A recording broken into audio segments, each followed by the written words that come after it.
Hello મિત્રો, તમારું RD vibe ચેનલમાં સ્વાગત છે। જો મિત્રો તમે ચેનલ પર નવા હોય તો ચેનલને સબસ્ક્રાઈબ કરજો।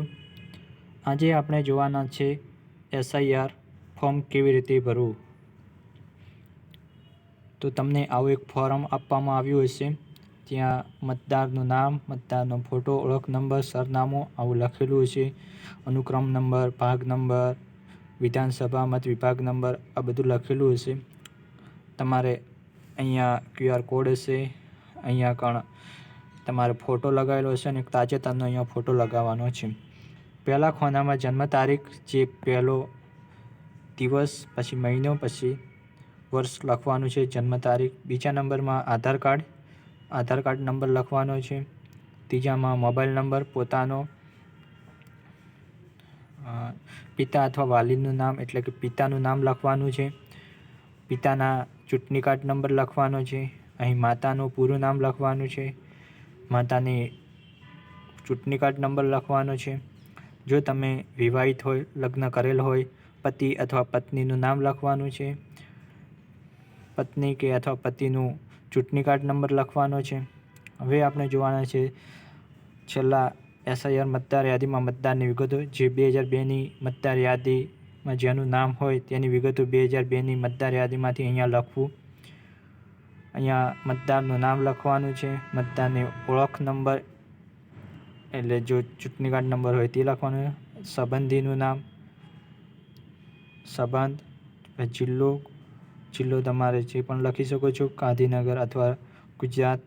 અહીંયા વિધાનસભા મત વિભાગનું નામ લખવાનું છે અને વિધાનસભા મત વિભાગનો નંબર એ તમને ક્યાં મળશે, હું ડિસ્ક્રિપ્શનમાં એક લિંક આપીશ, તમે બધા ત્યાંથી PDF ડાઉનલોડ કરી શકો છો પોતપોતાના જિલ્લાની, પોતપોતાના મત વિભાગની। અને ત્યાં લખેલું છે કે મત વિભાગનું નામ, તો અહીંયા લખેલું છે મત વિભાગનું નામ, તો અહીંયા લખવાનું છે ગાંધીનગર। એવી રીતે તમારે તમારા જિલ્લાનું જે નામ હોય, મત વિભાગનું નામ હોય એ લખવાનું છે। મત વિભાગ નંબર હવે 79, તો અહીંયા 79 લખવાનો છે મત વિભાગ નંબર। ભાગ નંબર અહીંયા 165, 262 એ રીતે તમારે પણ એ PDFમાં હશે। અનુક્રમ નંબર તમારે અહીંયા નીચે જશો એટલે અહીંયા અનુક્રમ નંબર લખેલા હશે 1 2 3 4। તમારે જે પણ સંબંધ અથવા તમારા પિતાનું જે નામ હોય અહીંયાથી લખવાનું છે। તમારું જે મતદાર યાદીમાં નામ હશે એનો અનુક્રમ નંબર અને અહીંયાથી તમારે લખવાનું છે અનુક્રમ નંબર।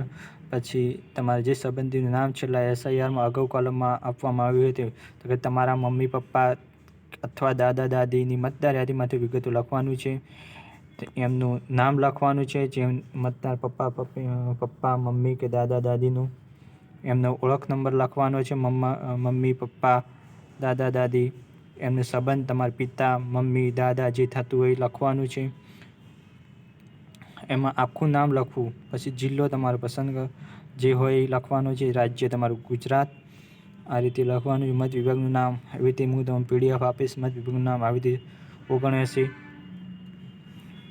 વિભાગનો નંબર ગાંધીનગર મત વિભાગ નામ।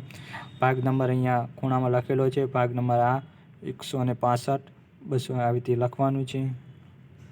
અનુક્રમ નંબર અહીંયા લખવાનો છે। જો તમે મિત્રો ચેનલ પર નવા હોય તો ચેનલને સબસ્ક્રાઈબ કરજો અને આવનારા આવા તમામ વિડીયો તમને સૌથી પહેલાં જોવા મળે।